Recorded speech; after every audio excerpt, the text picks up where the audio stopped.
ଖୋର୍ଦ୍ଧା ଜିଲ୍ଲାସ୍ତରୀୟ 77ତମ ସାଧାରଣତନ୍ତ୍ର ଦିବସ ମହାସମାରୋହରେ ପାଳିତ।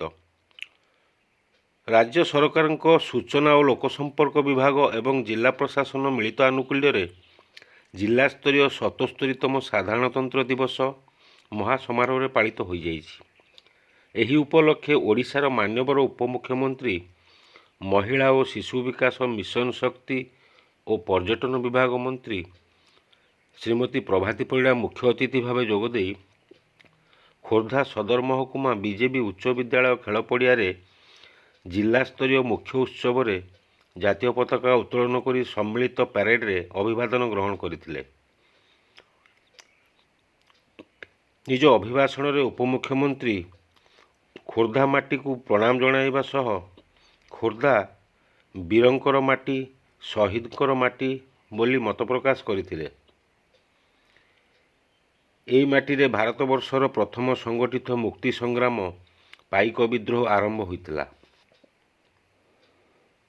ବର୍ତ୍ତମାନ କେନ୍ଦ୍ର ଓ ରାଜ୍ୟ ସରକାର ମହିଳାମାନଙ୍କ ବିକାଶ ପାଇଁ ବିଭିନ୍ନ ଯୋଜନା ପ୍ରଣୟନ କରୁଥିବା ବେଳେ ନିଶ୍ଚିତ ରୋଜଗାର ଅଭିଜୀକା ମିଶନ ଗ୍ରାମୀଣରେ ମହିଳାମାନଙ୍କୁ ସର୍ବବିକାଶମୁଖୀ ଯୋଜନାରେ ସାମିଲ କରି ଆଗକୁ ବଢ଼ାଯାଉଛି ବୋଲି ସେ କହିଥିଲେ।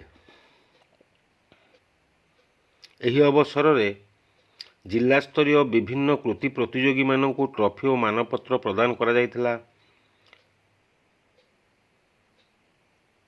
ସଡ଼କ ସୁରକ୍ଷାରେ ଉଲ୍ଲେଖନୀୟ ସେବା ଭାବେ ଜିଲ୍ଲାର ଅମିତ କୁମାର ଦାସ, ବିକ୍ରମ ବିହାରୀ ଏବଂ ଆନ୍ତର୍ଜାତିକ କ୍ରୀଡ଼ାବିତ ବିଚିତ୍ର ନାୟକଙ୍କୁ ଉତ୍ତରୀୟ ମାନପତ୍ର ଓ ପୁଷ୍ପଗୁଚ୍ଛ ଦେଇ ସମ୍ବର୍ଦ୍ଧିତ କରାଯାଇଥିଲା। ପ୍ରଜ୍ଞାପନ ମେଢ଼ ପ୍ରତିଯୋଗିତାରେ ଜିଲ୍ଲା ଶିକ୍ଷା ବିଭାଗ, ଜିଲ୍ଲା କୃଷି ବିଭାଗ ଏବଂ ଜିଲ୍ଲା ସମାଜ କଲ୍ୟାଣ ବିଭାଗଙ୍କୁ ଯଥାକ୍ରମେ ପ୍ରଥମ, ଦ୍ୱିତୀୟ ଓ ତୃତୀୟ ସ୍ଥାନ ବିଜେତା ପାଇଁ ଟ୍ରଫି, ସାର୍ଟିଫିକେଟ୍ ଓ ଉପଢୌକନ ଦେଇ ସମ୍ପୃକ୍ତ ବିଭାଗୀୟ ଅଧିକାରୀମାନଙ୍କୁ ସମ୍ବର୍ଦ୍ଧିତ କରାଯାଇଥିଲା।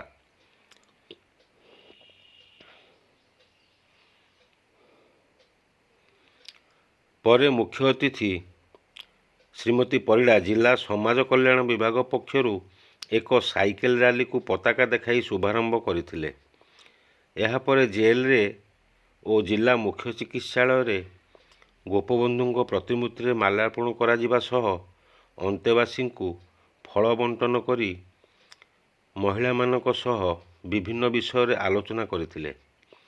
ଏହି ଅବସରରେ ଖୋର୍ଦ୍ଧା ବିଧାୟକ ପ୍ରଶାନ୍ତ କୁମାର ଜଗଦେବ, ଜିଲ୍ଲା ପରିଷଦ ସଭାପତି ରୂପଶ୍ରୀ ରାଣୀ ଗୁମାନ ସିଂ, ଜିଲ୍ଲାପାଳ ଓ ଜିଲ୍ଲା ମାଜିଷ୍ଟ୍ରେଟ ବିବେକାନନ୍ଦ ଶର୍ମା, ଅତିରିକ୍ତ ଜିଲ୍ଲାପାଳ ପ୍ରଶାସନ ପ୍ରତାପ ଚନ୍ଦ୍ର ବେଉରା, ଅତିରିକ୍ତ ଜିଲ୍ଲାପାଳ ରାଜସ୍ୱ ସାଫଲ୍ୟମଣ୍ଡିତ ପ୍ରଧାନ, ମୁଖ୍ୟ ଉନ୍ନୟନ ଅଧିକାରୀ ତଥା ନିର୍ବାହୀ ଅଧିକାରୀ ଜିଲ୍ଲା ପରିଷଦ ଜ୍ୟୋତିଶଙ୍କର ସାହୁ, ଉପଜିଲ୍ଲାପାଳ ସଂକଳ୍ପ ସ୍ୱସ୍ତିକ ସାହୁ, ଜିଲ୍ଲା ଶିକ୍ଷା ଅଧିକାରୀ Sonamika Ray, assistant commandant Dharmendra Pradhan, DSP Anil Mohanty, Khordha ପୌର ପରିଷଦ ଅଧ୍ୟକ୍ଷା Kanakalaxmi Mohanty, deputy collector Sitapa Mishra, deputy collector ରାଜସ୍ୱ ନିବେଦିତା ପରିଡ଼ା, ଜିଲ୍ଲା ସୂଚନା ଓ ଲୋକସମ୍ପର୍କ ଅଧିକାରୀ ଲକ୍ଷ୍ମଣ କୁମାର ବେହେରା, ଜିଲ୍ଲା ସଂସ୍କୃତି ଅଧିକାରୀ ଚୌଧୁରୀ ଅରବିନ୍ଦ ଦାସ ପ୍ରମୁଖ ଯୋଗ ଦେଇଥିଲେ।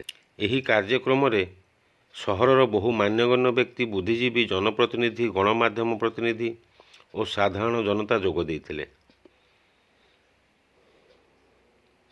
ସର୍ବୋପରି ଜିଲ୍ଲାସ୍ତରୀୟ 77ତମ ସାଧାରଣତନ୍ତ୍ର ଦିବସ ଖୋର୍ଦ୍ଧାଠାରେ ଆନନ୍ଦ ଉଲ୍ଲାସ ଓ ଶାନ୍ତି ଶୃଙ୍ଖଳାର ସହ ପାଳିତ ହୋଇଯାଇଛି। ଖୋର୍ଦ୍ଧାରୁ ହେମନ୍ତ କୁମାର ବେହେରାଙ୍କ ରିପୋର୍ଟ, ଖୋଲା ଖବର ଟିଭି।